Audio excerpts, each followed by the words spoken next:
Hello, traders. FX Pip Collector here. Today is Tuesday, February 13th, and I'm going to be analyzing the US dollar Canadian, starting on the monthly, working my way down to that 1 hour time frame for the full top down analysis.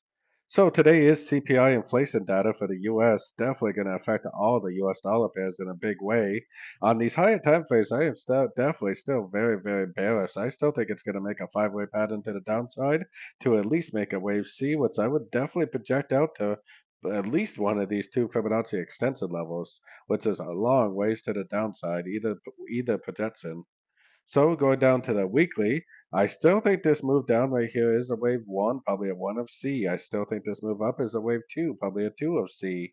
I still think there's a very good likelihood this is going to go down, make a three, a four, and a five of wave C, just like what I was showing on the monthly. Taking it down to the daily time frame. Now we do definitely have one, two, three waves up, and we do have CPI coming out today.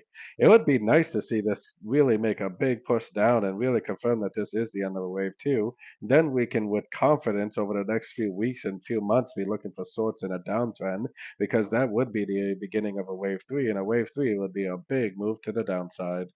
So going to the 4 hour time frame.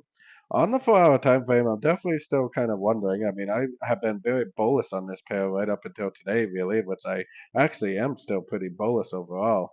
I mean, I still would kind of be looking at this as possibly making another move to the upside.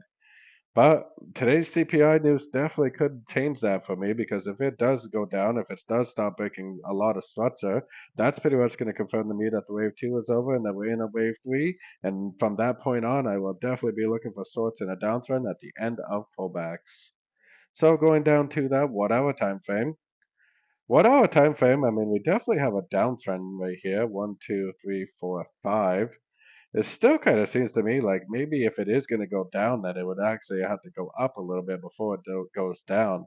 Maybe end up making an ABC correction and then going back down. So we definitely have a few options for the news today. Like I said, I overall on the higher time frames like the uh, weekly, monthly, and daily time frames, I'm definitely still very bullish overall.